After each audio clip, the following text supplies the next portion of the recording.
Nova bella elegit Dominus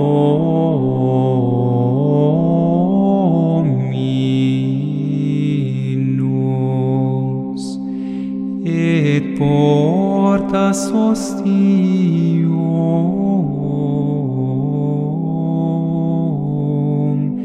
ipse subvertit.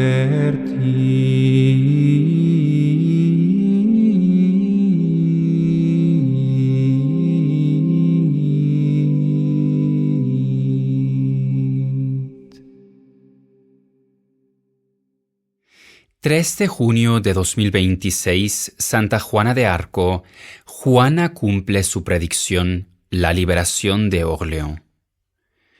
Desde que Juana de Arco entró en escena, el panorama de la guerra cambió a favor de la corona francesa. Lo decisivo había sucedido. El heredero Carlos VII había recibido a Juana y se había convencido de que había sido enviada por el Rey del Cielo. También las autoridades eclesiásticas habían dado su aprobación. Así Dios pudo llevar a cabo sus planes. Juana no solo era esperada con ansias por la población sitiada en la ciudad de Orleans, sino que sobre todo fortaleció a los soldados del rey. La presencia de la doncella, con su inagotable confianza, infundió nuevas fuerzas al ejército francés y lo sacó de la desesperanza. Juana, por su parte, nunca llevaba armas ni mató a nadie. Sin embargo, su valentía y determinación al permanecer frente al ejército, incluso en situaciones aparentemente desesperadas, alentaban una y otra vez a los soldados. Esto ocurría incluso cuando, en un principio, la campaña militar parecía abocada al fracaso, pero finalmente llegaba a buen término. El confesor de Juana, Jean Pasquerel, quien a petición de ella la acompañó hasta el momento de su captura en Compiègne, relata que en lugar de un arma, la doncella siempre llevaba consigo un estandarte. Así declaró el clérigo. Siguiendo la orden de sus consejeros celestiales, Juana mandó confeccionar un estandarte en el que estaba pintada la imagen del Salvador sentado en las nubes del cielo para juzgar y un ángel que llevaba en las manos un lirio que Dios bendecía. A mí me pidió que hiciera otro estandarte y que mandara pintar en él la imagen del Señor en la cruz, cosa que hice. Cuando el estandarte estuvo listo, Juana hizo que los soldados se reunieran por la mañana y por la tarde. Cantaban antífonas e himnos. Solo podían estar presentes los soldados que se hubieran confesado ese mismo día. Cuando Juana partió de Blois hacia Orleans, hizo que los sacerdotes, reunidos bajo este estandarte, caminaran al frente del ejército. En este orden marchamos por la Solagne cantando el Veni Creator Spiritus y otros cánticos. Juana no solo era profundamente creyente a nivel personal, sino que también quería animar a todo su ejército a practicar la fe. Debían considerarse soldados de Dios y abandonarse plenamente a Él. Por eso les prohibía maldecir, y de hecho este vicio tan común en el ámbito militar quedó erradicado, al menos en presencia de la doncella. Animaba tanto a los soldados como a los generales a confesarse. Los sacerdotes que acompañaban al ejército celebraban santas misas. Juana no dudaba en ahuyentar de las tropas a las mujeres de mala vida. La presencia de la doncella no solo era importante para fortalecer a los soldados y preservar la moral de las tropas, sino que también asumía sus responsabilidades frente a sus jefes. No pocas veces intervenía con convicción cuando en su opinión las deliberaciones entre los mandos militares se prolongaban demasiado y no se ajustaban a lo que le habían aconsejado sus voces celestiales. El bastardo de Orleans, el conde de Dunois, a quien se había encomendado la defensa de Orleans, nos ha atestiguado un ejemplo de ello.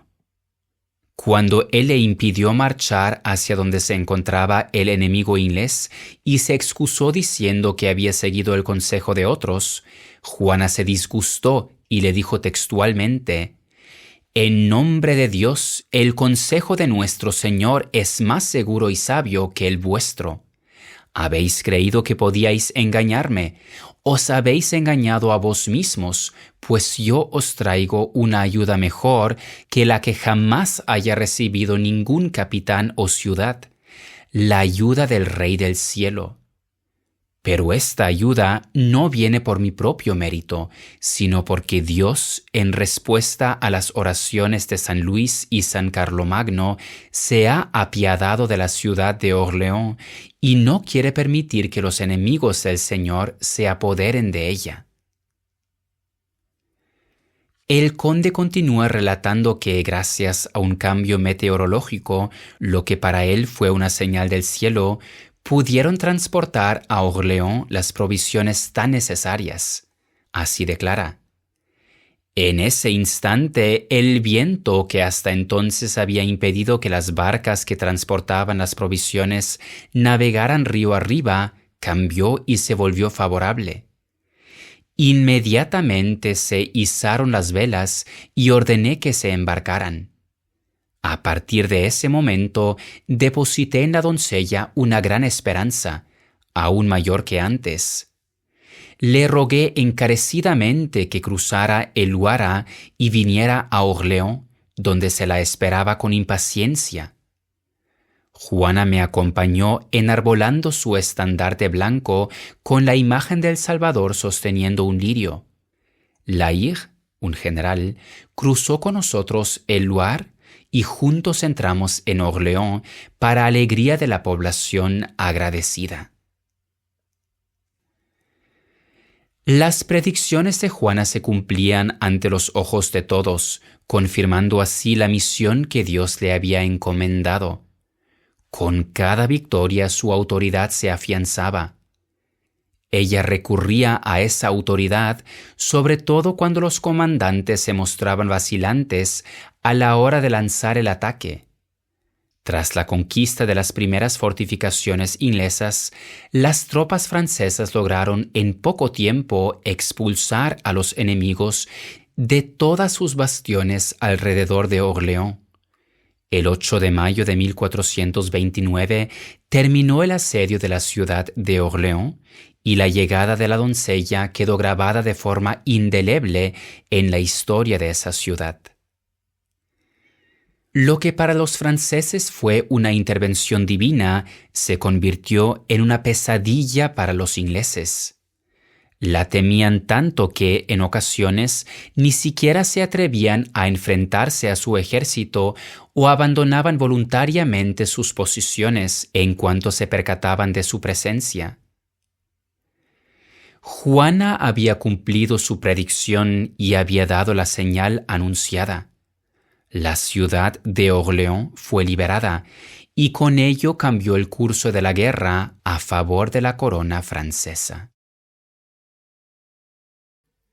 Y hoy escuchamos el gradual tomado de la fiesta de Santa Juana de Arco, que pone melodía a las siguientes palabras del libro de los Jueces.